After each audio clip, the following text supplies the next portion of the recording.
আপনারা গত কয়েক বছর আগে একটা রোগের নাম ছিল, সারা বিশ্বে ছড়িয়ে গেছিল। রোগটার নাম কি মনে আছে কার কার? আপনাদের কি নাম ছিল? Corona virus. আচ্ছা, করোনা ভাইরাস এটা কে দিলেন? আবার নিছেন কে?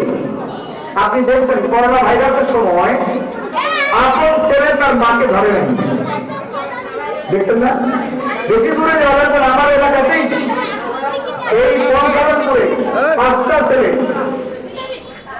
পাঁচটা ছেলে মোতালেব মোল্লা এখানে আছে কিনা আর জোরে, এরা তখন যে করোনার রোগীদেরকে গোসল দিত। পাঁচটা ছেলে মেয়ে আছে, ঢাকা থেকে রাস্তা যখন ভেদরগঞ্জে আসছে, পাঁচটা ছেলের মধ্যে চারটা ছেলে ঢাকা হয়ে গেছে, মেয়েও ঢাকা হয়েছে, আসলে শুধু একটা ছেলে আসছে, সেই ছেলেটা কোরআনে আছে। সুবহানাল্লাহ, সুবহানাল্লাহ। সে তার বাবা লাশ জানাজা করে দাফন করেছে, আর বাকি চারটা সন্তান তার আসেনি। করোনা আপনাকে আমাকে দেখায় দিচ্ছে কে কার আপন, কে কার আপন, কে কার সবচেয়ে বেশি মহব্বতের। এটা কিন্তু করোনা আপনাকে আমাকে দেখায় গেছে। ও ভাই, আমি আয়াত কারীম আপনাদের সামনে তেলাওয়াত করেছি।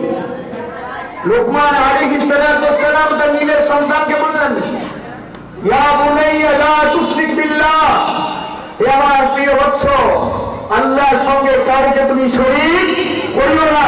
সকলে বলো আল্লাহু আকবার। আল্লাহু আকবার। ইতিমধ্যে একটা সুসংবাদ ছিল আমাদের মাঝে, আজকের মাহফিলের সম্মানিত দ্বিতীয় বক্তা, বিশেষ বক্তা জনাব হযরত মাওলানা মুফতি মহিবুল্লাহ রওহানী আমাদের সামনে উপস্থিত হয়েছেন। সকলে বলুন নারায়ে তাকবীর, আল্লাহু আকবার, লিল্লাহি তাকবীর, আল্লাহু আকবার, আল্লাহু আকবার। আলহামদুলিল্লাহ। আমাদের সামনে কিছুক্ষণের মধ্যে